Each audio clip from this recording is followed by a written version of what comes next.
actually be able to talk to the translator who provides us with that opportunity. And I always really appreciate, Karen, how for you, you know, the book and the author is really important, but also the translator. And that, I really appreciate how you bring that translator in and you give them all that credit. So Don, if you don't mind, can I turn the spotlight on you? And for anybody who doesn't know, your trajectory into being that amazing translator, you did your MA in literary translation at East Anglia, Yes, and I wanted to ask you: were you always passionate about translation, or did you become a translator sort of like by accident? it's a bit of both. Originally I studied German, Mm-hmm. and the part of the course that I always enjoyed most was translation. And I only found out about 30 years later that the teacher who taught us was in fact a freelance translator himself of German, but his sessions were always good and I always enjoyed them. And as the years went by and I started traveling and doing other things, I always had it as an idea that I would like to become a translator. Mm-hmm. But I had been told that it was very difficult to get into. And so I did it very slowly. I took a diploma and then I went to the university, and then bit by bit, I took the plunge and gave up my normal job. And then as soon as I was kind of started and doing the work, I knew it was the right thing to do. It's always been there anyway, in some Okay. form or other. Okay, so a linguist that you are, and you mentioned that you began with German. You studied German. So when did the move go over into the Scandinavian languages, because you translate both from Norwegian and from Danish? So when was that moment that you went there, rather than German? That was my idea when I did the MA, was to start out as a German translator. Mm-hmm. And it was a German book, a series of German books that I'd had in mind, and I really wanted to translate. But that didn't happen. And then whilst I was doing the MA, I was offered a book, a non-fiction book from Danish. And that kind of took me in a different direction. Then I was invited to the Copenhagen Book Fair and I was offered pieces of work then. And since I was starting out at that point, it was, I had to eat. So I took all these little jobs that I got, and the jobs got a bit bigger. But after about 2 years, I decided that I wasn't really going where I wanted to go. And I had read Norwegian literature before. I'd read Gunnar actually in German. That's when I first came across it. Uh-huh. And then I just started getting interested in Norwegian literature and wrote to the publishers. They sent me books and I just read and read and read. And 1 year, after about 2 years, I went to a talk by Joe Nesbø. Mm-hmm. And I thought, wow, that sounds interesting. So I wrote to the publishing house and they sent me the books. I read them, I went to see them. And then I was offered a book by Joe, and it started there really. And since then, I've never done any other Danish books or German. It's been Norwegian all the way. It reminds me a little bit like Karen. It's like there's that draw of the Norwegian, and again, you have brought us, as Karen's pointed out here in the chat, over Knausgård and Joe Nesbø, and Gunnar. I mean, these amazing authors that we can enjoy, and I wonder. And you might not want to tell us because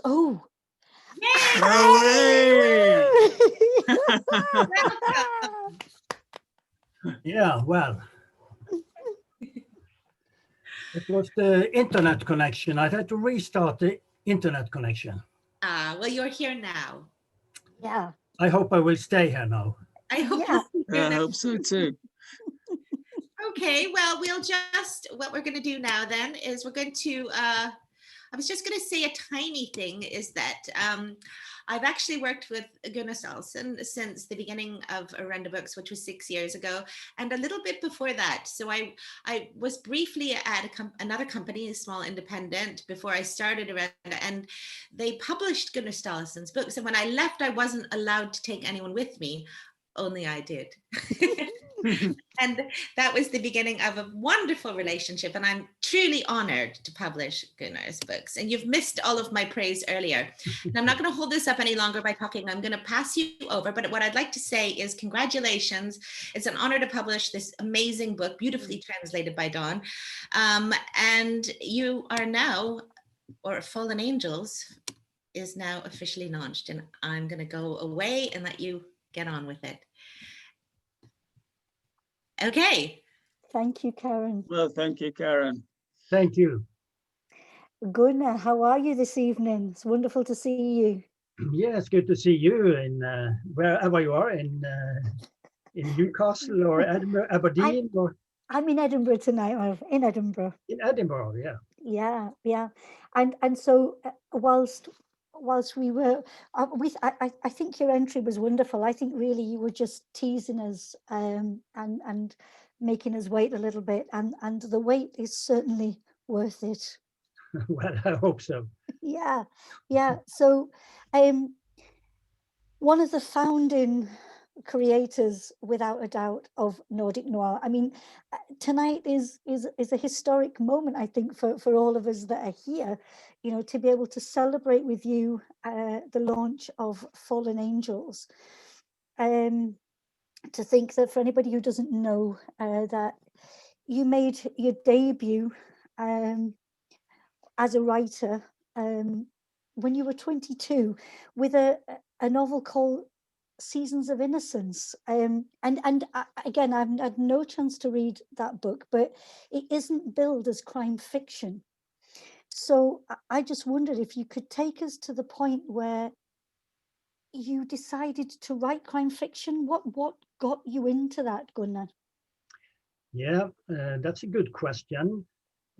I had been enjoying to read crime fiction from I was a very young man. I think I was 12 or 13 when I read Hound of Baskervilles, which was the first, I would say, serious crime novel I read. And later on, when I started to write, I was in a way more literary ambitious. I wanted to be the new Knut Hamsun or Henrik Ibsen or one of the big names.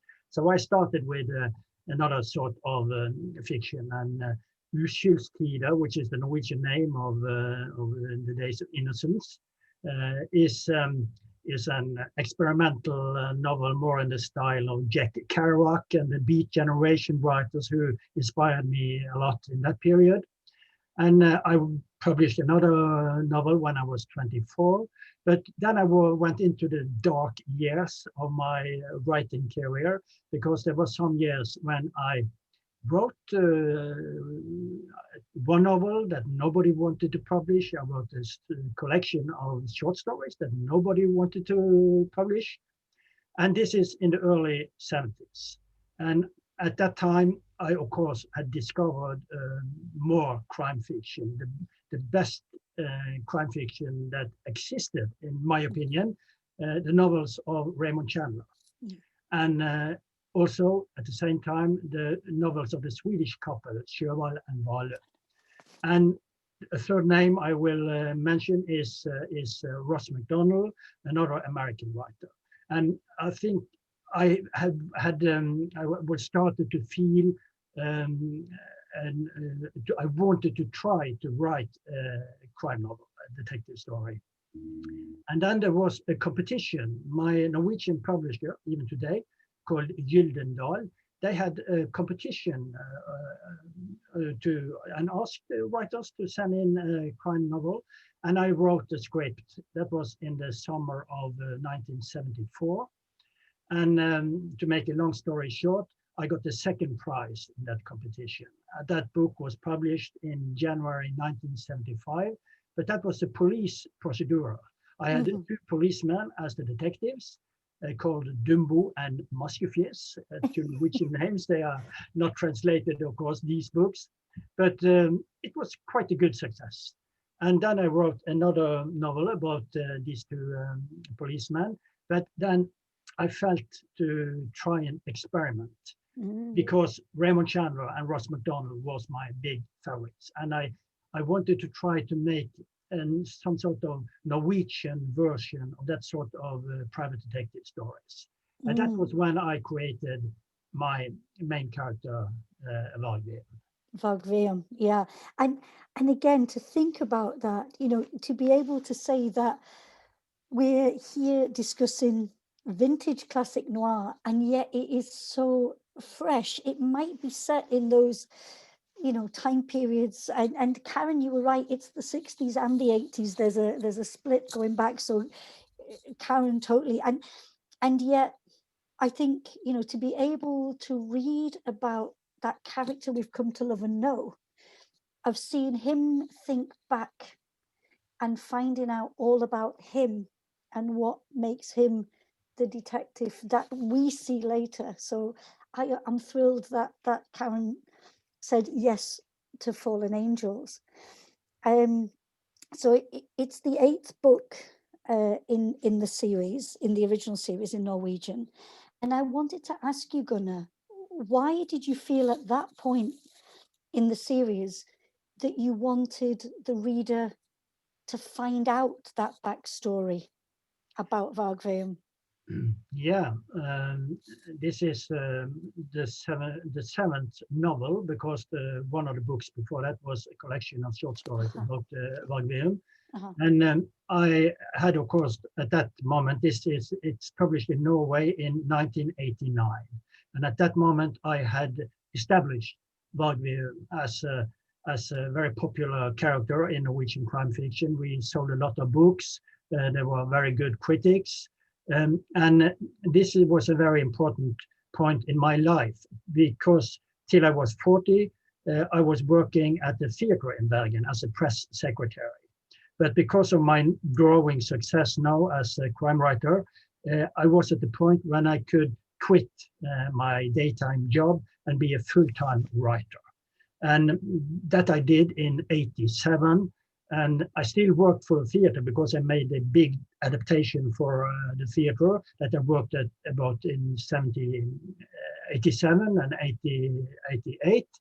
And then in 88, I also published another novel about Valgrim, number 6 in the series, but that was based on a script, a film script that I made, because that should be the first Valgrim film, but the producers never got the money, so there were no film in the 80s. So then, but then I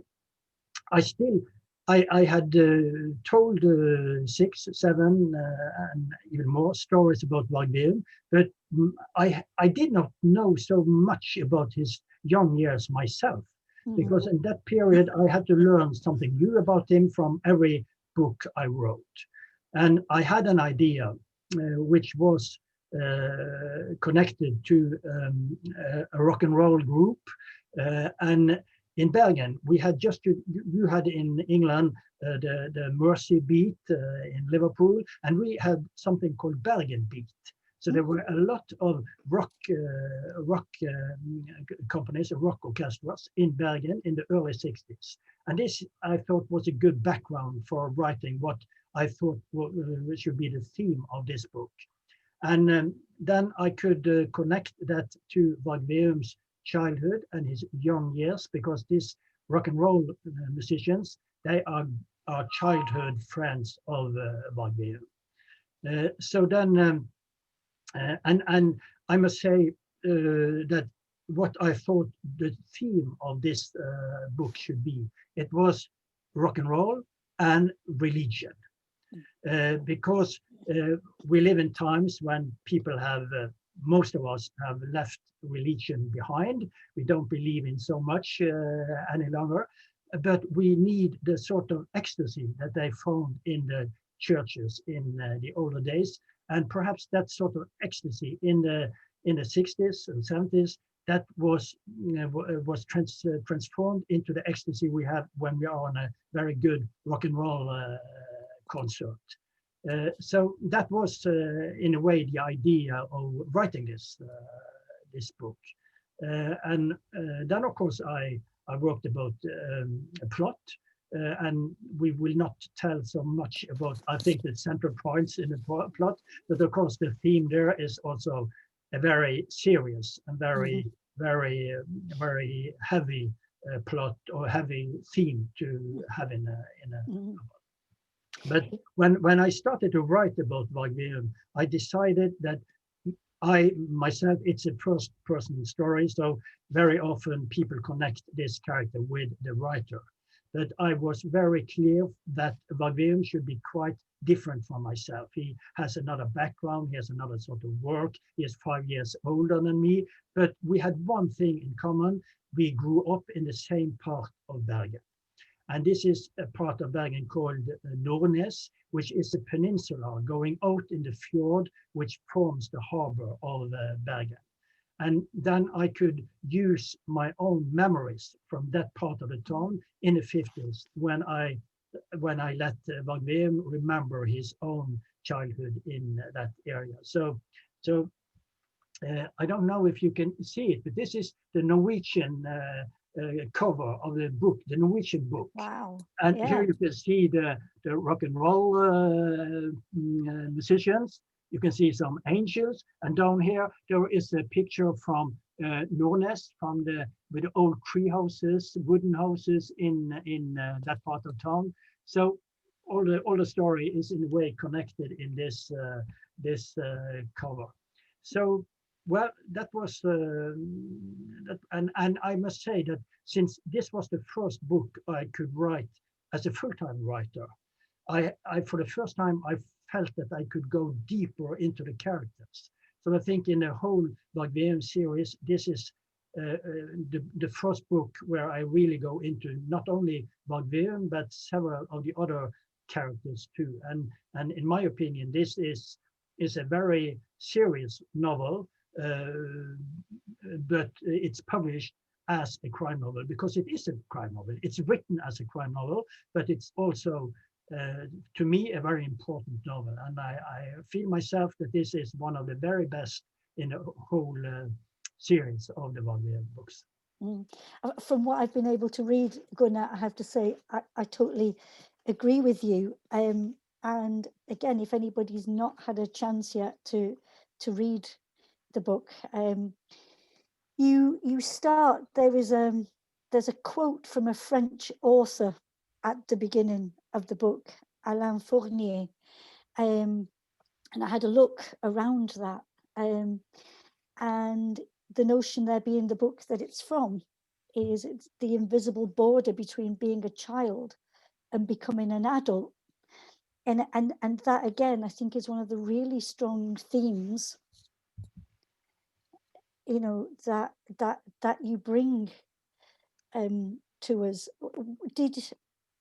Did you purposefully set out to give us that? Because to me that is so much deeper than a crime story. You know, it takes us really deep when we're considering Wagnerian's past, but also the past of the other characters that you bring us. Yeah, I think we have all been children sometime, and all grown-up people will remember, I think, that there was some time in their life we went from being child to be a grown-up. For most of us, it grows slowly. We are kids, we are teenagers, and perhaps something happened in the late teens, perhaps in the early 20s. Suddenly we say, oh, no, we are grown up. But for some children, this happens too early. And when I call this book Fallen Angels, I think Wagnerian somewhere in the book says that as children, we are angels. But when we grow up, we are fallen angels. And this is the difference between innocence and what you learn about life at a certain point. And for most of us, that happens when we are, I would say, in the late teens, mostly, perhaps later.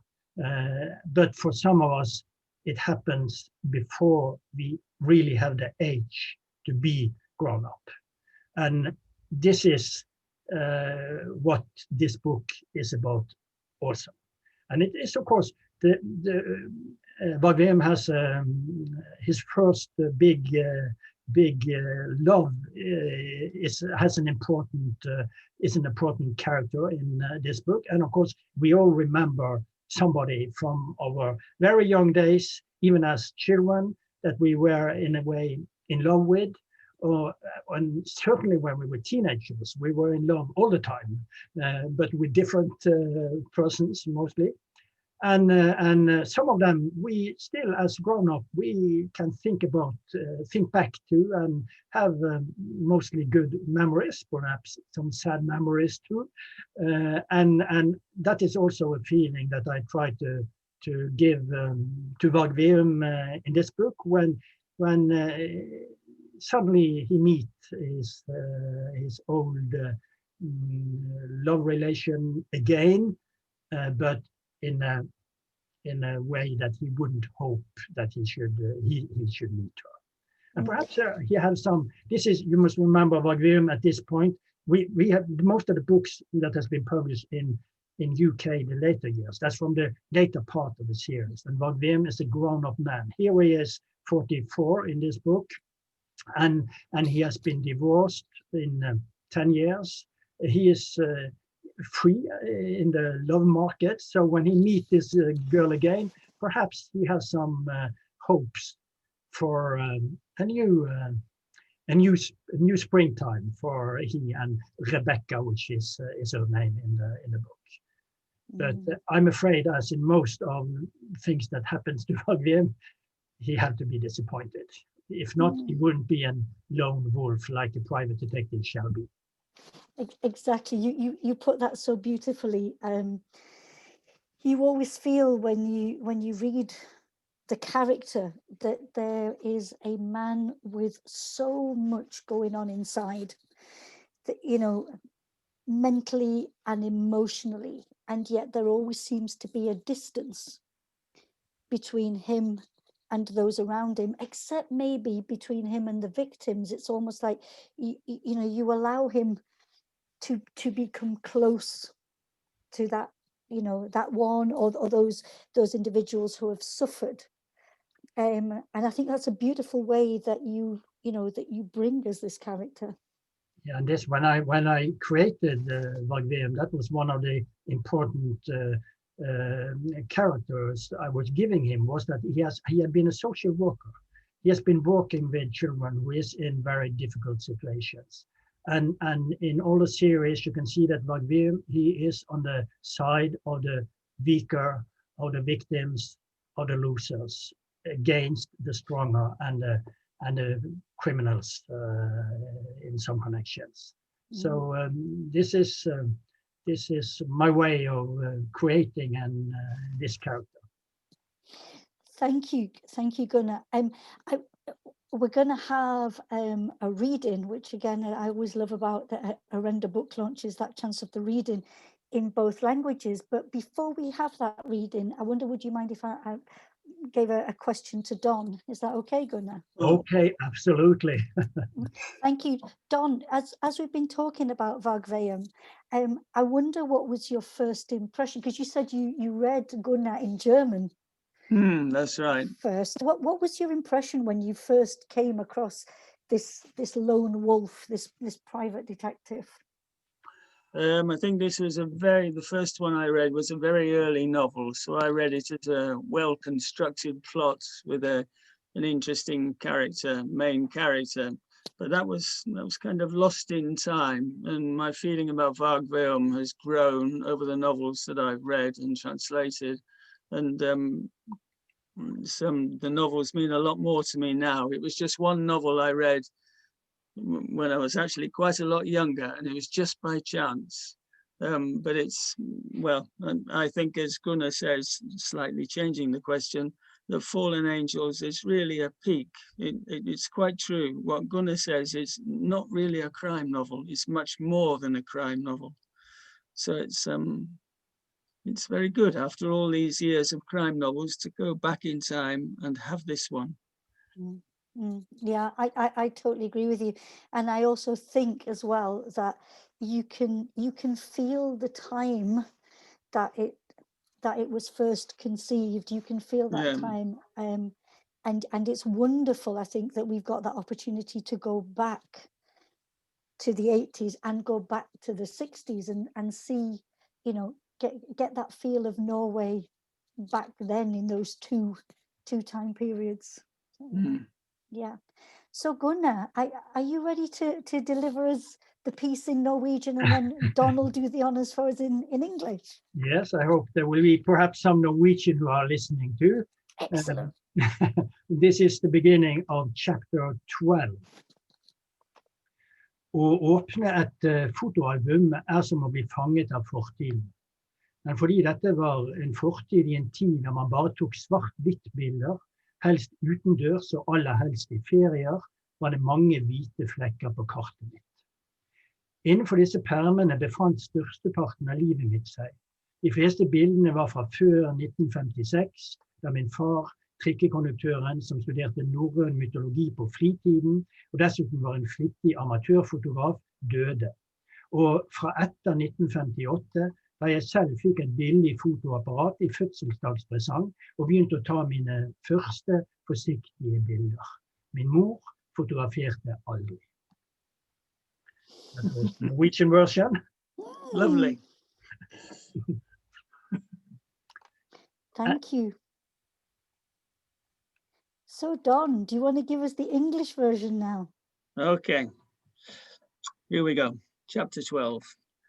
Opening a photograph album is like being captured by the past. But because this was a past when there was only black and white photographs, usually taken outdoors, and most commonly in holiday mode, it was a map with a lot of blank spaces. The largest part of my life lay enclosed between these covers. Most of the photographs were from before 1956, when my father, the tram conductor who studied Norse mythology in his free time, and furthermore was a busy amateur photographer, died. And from after 1958, when I was given a cheap camera as a birthday present and started taking my first tentative shots. My mother never took photographs.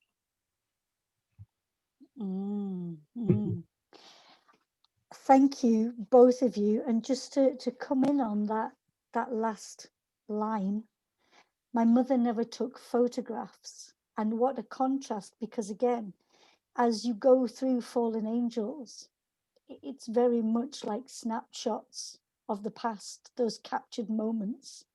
And some of them, you know, as you say, Gunnar, some of those are difficult moments. And I wonder if we could turn to the fact that you do, in this novel, raise issues that I think are still extremely relevant today. I think those issues have not dated whatsoever. But looking back to when you first wrote it in the late 1980s, was it difficult to pen the notion of domestic violence and abuse and child abuse? Was that difficult for you? Yeah, I guess like in England, this is themes that the people never spoke about. I can remember from my childhood a family in the neighborhood where the mother in the family suddenly had a blue eye, well, we never quite understood why, but perhaps we had a suspicion that it might be the father in the family who had made that. And of course,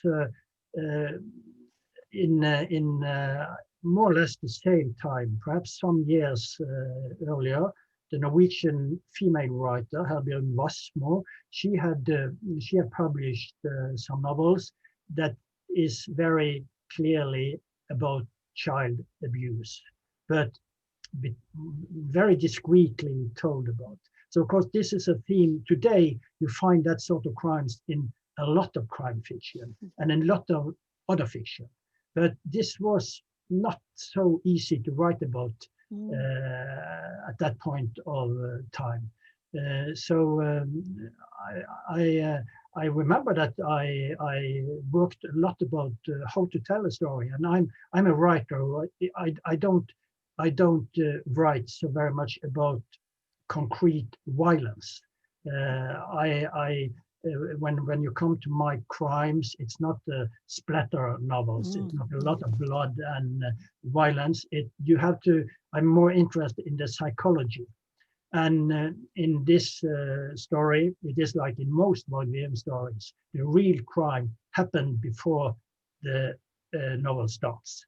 So it is Wagner investigating, speaking with people, and trying to understand when are they lying, what are they hiding here, what are they not telling me. And as this is a crime novel, you will not have the real answer of that before in the very last chapters of the novel. But it starts, the first chapter is a funeral. So of course there has been a killing, or a death at least, perhaps it is a murder before the book started. And there are one other murder happening after, I guess, 70, 80 pages. And then there are other deaths who Wagner investigates connected to that. So it is a novel with a lot of crime elements in it, but that is like a Shakespeare tragedy or an old Greek tragedy. When you from the early start of literature, we write about strong happenings like murders and hate and the lust for money or the lust for something else. And it is in that tradition, in a way, I felt when I wrote Fallen Angels, which I think is quite different from at least the novels going before that. They are more traditional crime novels. One of them, At Night All Wolves Are Dead, you have been translated into English in the 80s, so you'll find it in some libraries at least. And Yours Until Death, who was the second novel in the series, you can also read. So you can see some of the earlier novels, which is also both Yours Until Death and At Night All Wolves Are Grey, are looked upon in Norway as some of the best in the series too. So I think the English publishers who published my first books too were very good in choosing central novels in this. But then in a way, you never get to know Wagner really close before you have read Fallen Angels. Yeah, definitely. It's almost I was going to say an aha moment, but then I didn't mean to put a pun in like that. You really get the sense of so that's the reason why he is who he is. There's so much that actually just settles and sits so well. I wonder if I could just, there are a number of comments and questions that have already come in. So if you wouldn't mind if I just, in case you know, not being able to maybe look at the chat as much, Miriam Owen says that you hit the nail on the head with that feeling of young love in Fallen Angels. I totally agree. The way it actually smarts a little bit when you see that person again. So beautifully captured. And Jacky, I will also add that this is a book about music, because in one chapter, Varg and another central character, they are discussing the Beatles. Yeah. And I think all of us have had one moment where we who are at that age, one moment when we were sitting discussing long into the night the career of the Beatles, and the question that always comes back: what is the best tune of the Beatles?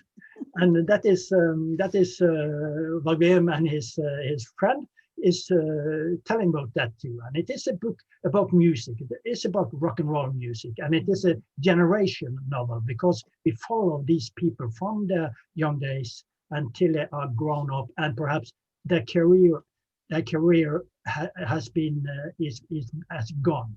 You see one of the old musicians, he is playing still, but he's playing his old tunes 20 years later than when he was a success.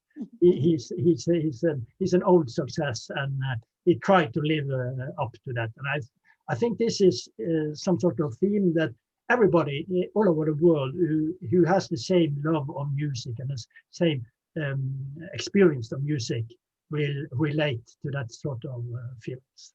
Yeah, and does it not bring with it as well, though, Gunnar? There's a real feeling of nostalgia around that, you know, that feeling of times gone by. Would you allow me to ask you, do you have a favorite Beatles track? Yeah, and we always end up like Wagner and his friend with Yesterday. Yesterday, and so fitting. Yesterday is of course the tune of Wagner, because he always thinks yesterday was better. Yeah. And then Alison has said, what a joy to hear you read in the original words. Definitely. And Claire then says she doesn't like splatter violence, you know, and the way that you write, kind of that idea of the psychology behind it, the why characters do what they do and how that affects people. Dave McLean has said, it would be nice to see Varg put the boot in. Interesting, Dave. Varg doesn't seem to be a violent man at all, even though he feels things so strongly. What do you feel, Gunnar? Well, that is the story. That's the pre-story of Wagner, and but in I think we learn a little about in the writing on the wall, which is also you have in English, the writing on the wall, and that is because Wagner lost his job in the in the department who takes care of children, because he had been too violent against a pusher, a seller of drugs, and so he has that sort of physical anger in him. But because of that, perhaps he tries to keep that back, and he is the man, like I will think most Norwegians. we try to speak about the problems. We don't use our fists or violence to solve problems. We try to go around and find how can we solve this. Yeah. And then Dave comes back and says, in the adaptations, it always looks like that Varg Veum, played by Trond Espenheim, that he's about to explode. and maybe that's the thing, that violence is controlled, and there's that, that other way of doing it. But Wagner, he prefers a sharp one-liner more than he don't have a gun, so he can't put up a gun, and he don't like to fight at all. And I have a question from Alexander Hawley. Thanks, Alexander. He says, hi, Gunnar. Given that this is the 8th book and your breakout book, was there any point in your past that you thought about giving up? Ian Rankin, says he struggled with Black and Blue.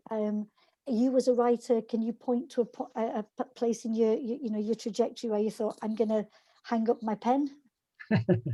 No, I'm happy to say that I have never had that thought. I have enjoyed writing since I was 13 years old, and I was very clear that I wanted to be a writer when I was 17. And since I was 17, I have been writing more or less all the time. And I'm sitting here when I'm not speaking with you, I'm writing on a new novel. So I will not,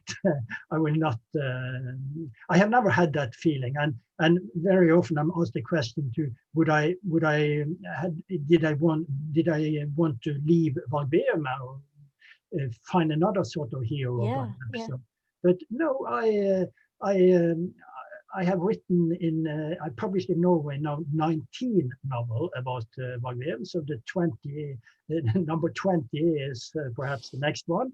And then, but I have had some pauses in between. I wrote in the early 90s some children books, and I have worked a lot for the theater. I have had 12 big productions at the theater in Bergen. And I wrote in the late 90s a big trilogy about Norway in the 20th century. But this is a trilogy where Van Beem also plays a role, because that's a crime novel that starts with a murder in 1900 that is solved in 1999, and it is solved by Van Beem. So Van Beem is my best friend.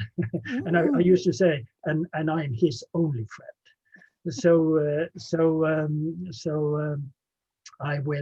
I hope I will have company with Van Beem the rest of my writing life. Indeed. Now I have another question for you, Gunnar, from the audience there. How is the upcoming Van Beem book that you've mentioned, how is that different from the others? Well, when I start a new Van Beem novel, I very often think this shall have another speed. This shall be a little bit different from the last book. You know, I'm very fond of jazz music myself, and if you are on a jazz concert, very often they have a ballad, a slow tune, and then they have a fast tune and something with a lot of line in it, and then a new ballad. So I try to change a little between that. And the 3 last books in the Van Beem series, they have been very dark, because that have really been about abusement of children. The 3 last books that all have been published at the Randa, and perhaps there is a more ballad atmosphere in the book I'm writing at the moment. Thank you for divulging that, and we look forward to that. If I might just ask Don about having worked with Gunnar in the later books, and now going back to Fallen Angels. Did you, as you were translating the Norwegian, did you notice a difference in Gunnar's style at all? Yes, this I think is without doubt the most difficult book that I've translated by Gunnar, and it's really what we've said. It's been more challenging because it has all the elements that translators would regard as difficult. So one is culture. And so that's geographical, artistic, literary, all the associations, the references in culture make a translation more difficult. This book has a literary side to it as well, so that demands more of you, looking for the words, poetry and literary expressions, literary devices. And then also, Gunnar kind of mentioned it, this book has more one-liners in it than I think all the other books put together. And humor is always a problem in translation. Sometimes you're very lucky, the joke just works. We've got the same expressions as they've got in Norwegian, and it's no problem. But very often the jokes are tied up with cultural references, and then it's really, you know, a couple of lines can take you days and weeks and months to crack, and then, you know, you've always got it on your mind, but then suddenly one day something occurs to you and you get the joke, and it kind of works in the context. So it's all sorts of sides. It's certainly the densest and the richest, I think, of all the books that I've translated by Gunnar. Thank you. Thank you. When you were first introduced to each other in the notion of as, you know, writer and translator, Gunnar, what was that first meeting like? Do you remember it? Yeah, well, I think I met Don before he was my translator, because he has translated other Norwegian writers too, and I had another translator before him, but I remember then when I met Don and we sat together and spoke. I knew he was translating some of my colleagues, and I had a strong feeling that I would hope that Don someday would have the time and possibility to translate me too. Because I must say, when he speaks about the one-liners here, he is a marvelous writer, because, as he said, humor is very difficult to translate, and he finds the English equivalent of my Norwegian one-liners. And I must say that if he uses 2 and 3 months to find the translation, I have sometimes used 2 and 3 months to find a one-liner, because that is perhaps the most difficult way of writing.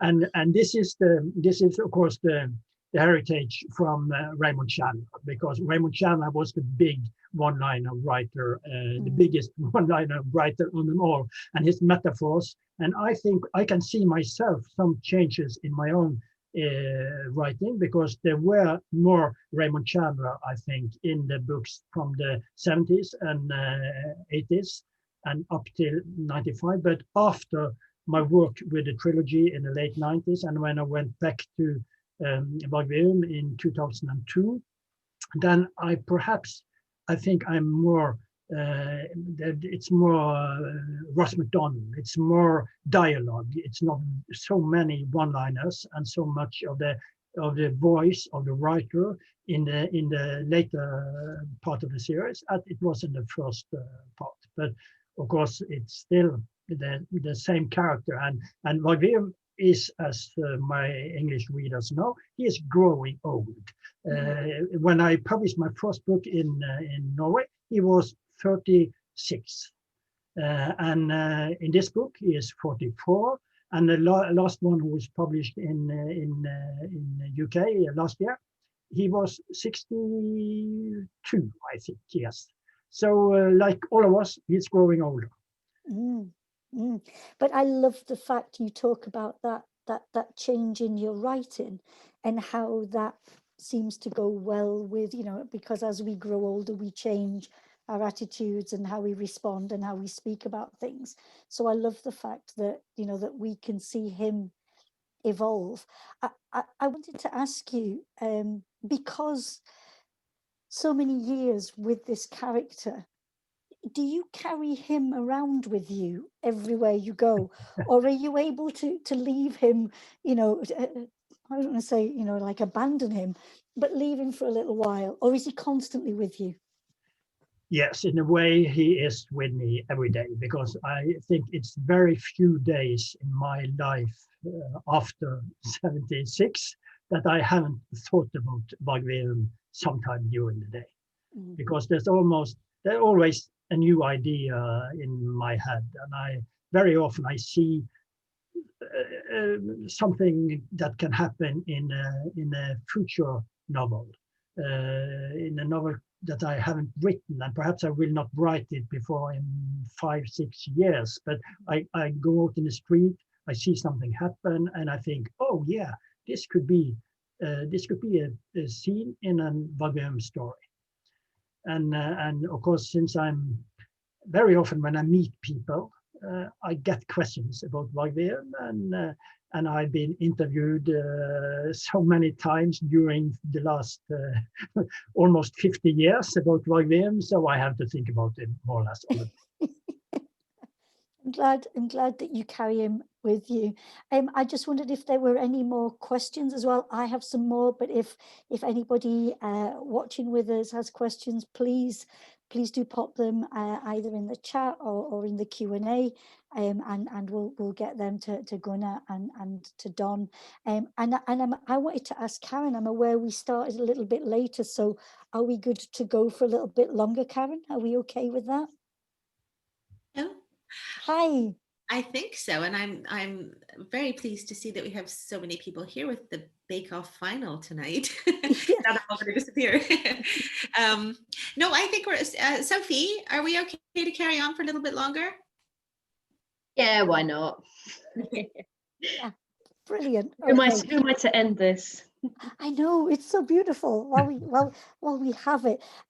So the question that I have, and you've spoken about it, Gunnar, how Bergen is very much that ever-present character in the writing, and there's a line right at the end of the novel, and it says, on the other side of the fjord lay Bergen, unendingly alluring in its frozen beauty, like an unapproachable princess atop a glass mountain, unless it was an angel. And first of all, the original, awesome. But Don, what you convey in that English for us, I've got goosebumps at this point, because it is just, it is utterly beautiful what you've both given us there, because it's almost like you are so in love, and I use that in a very respectful sense, Gunnar, with that town and all that it is, and you convey that so beautiful. How right now, where you are, and having lived Bergen through these times, the 60s, the 80s, and now, how has that place changed for you? Well, of course, when you have lived as long as I have, the times have changed and the tone has changed. When I grew up out at Nordnes, Bergen was a city that was still hurt by the Second World War. I were playing as a boy in the ruins after bombing and explosions who had happened during the war. So we had our Indian camps in the ruins of the big explosion that happened in the harbor in Bergen in 1944. And then we saw the new town raised from the ruins, grow, and there was some architecture in the 50s and 60s, and perhaps and mostly in the 70s and early 80s that was not very nice. But still, there are some old parts of town who has survived the big city fires that have been and the destroyments during the Second World War. And I must say that I'm a first generation Bergenser. I have lived. My father was from another town, my mother from another town. So I was born in Bergen, and I've lived all my life here. And then I can say freely that Bergen is a beautiful city. It is based by a fjord. It's surrounded by 7 mountains. So all the time of the year, you see the colors on the mountain. You see the colors in the spring, in the summer, in the autumn. And now when we are in late November, of course, it's brown and gray but there are the dark green trees, which are green all winter.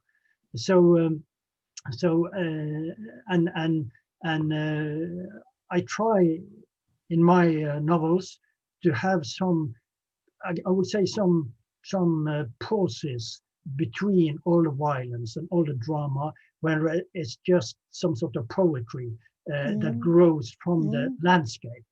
And that you can, in some books, that is when Varg is in his auto, is in his car and driving up to the fjords, to the fjord landscape, and on the outside of Bergen. And in many of the books, like the part that you quoted here, he is in Bergen, and I try to look upon Bergen as a beautiful coulisse, a beautiful decoration behind all these people and their fates and their tragedies. Thank you for that. Thank you, Gunnar. I will come back to that in a minute because there's a comment there from Alison. But Alexander, again, I've got a question for Don. And Alexander says, could you tell us in translating how you've managed to get Gunnar's tone in such a comfortable way? I just read that question and I spent the last 5 minutes thinking about how I would answer it. I think I've kind of taken to Vargveum.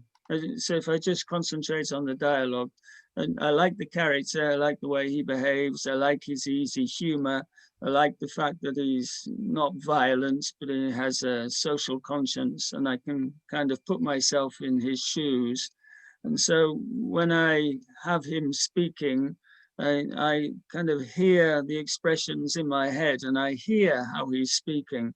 And then since I don't know how many novels I've translated now by Gunnar, but I've got a clear idea of who Varg is.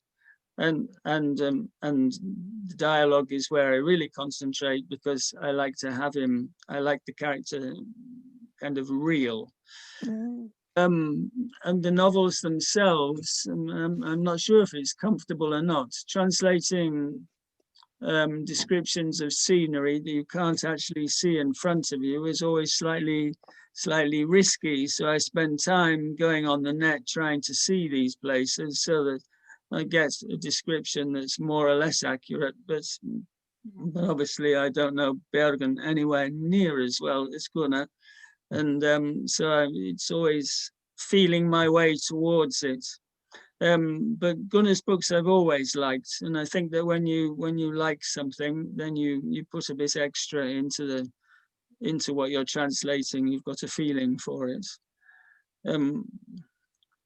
Well, I hope they appeal. I think I can safely say they do, without a doubt. One last comment, if I can, Karen, then, because Alison Wraith has, thank you. Yeah, Alison Wraith has asked the question back to Gunnar. Well, if we can just go back to Bergen, is there any area of the town that you haven't yet featured in your novels? No, I'm not sure. I'm all the time when I start a new book, I ask myself the question, where can I put the story this time? I think when I wrote Where Roses Never Die, that then the part of town where the main characters are living in that book, that was the first time I was in that exact area.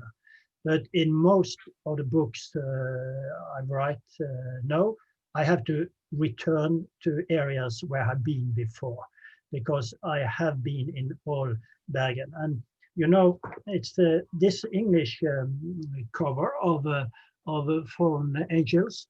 This church, that is the real church. That is the church that is in the book, the Luxembourg Church, which is a very important place in the book. And that was the first time I was in that area of Bergen, because that was really, that is, if I told you Lånes is a peninsula, and on the east side of that peninsula you have the Bryggen, you have the old castle, you have the old, really old town in that area. But on the other, in the east side of the peninsula, we see to Luxembourg, which was originally an industrial part of town. There were big shipbuilding industries, and there was a lot of other industries, and it was a separate commune. It was not a part of Bergen before in 1972. So that is, and it's still today a very, very special part of town. And I can't remember that I've been back in that area in some of the later books. If you want to know about Luxembourg, you have to read Fallen Angels. The song. Yes, thank you. I think sadly, I think we maybe have to draw our discussions to a close. I would like to thank you, Gunnar and Don, for our conversation, and thank you, Karen, for this opportunity to be in conversation. Thank you. Thank you, Hey, Jacky. Jacky. Always nice to see you. Hope to see you in Bergen sometime. Yes, please. And back in Newcastle. Yes. And in fact, Helen, Stanton from Forum Books, our partner bookshop tonight, asked when everything is safe to do so. Gunnar, would we be happy to come back to visit in Northumberland? Gunnar? Yeah, me? Yes. Remember Forum Books? Do you remember Of when we course I went will. to Jacky Collins and Hannah? Yeah. Yep. So I think that's a yes, Helen.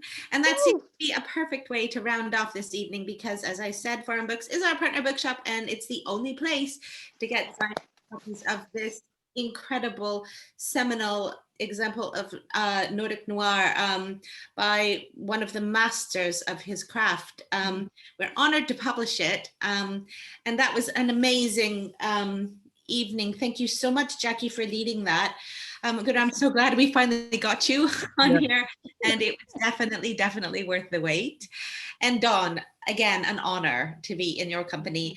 This is really a highlight for anyone who loves crime fiction and loves Norwegian literature. That's for sure. But anyway, thank you everyone for coming. It was a pleasure to have you here. Thank you for waiting. I hope that you all have a safe rest of the year. Our next launch is, if you want to join in, is on the 8th of December, and we'll be going to Iceland for that one. But Jacky, this was wonderful. Thank you. Gunnar Staalesen. Always a pleasure. Yeah. Dawn, thank you. Thanks. And Sophie, our wonderful PR. Yes. Thank you, Sophie. Come back, Sophie. Sophie, who has patiently waited throughout all of this. It's been a wonderful evening, and thank you again. Thanks.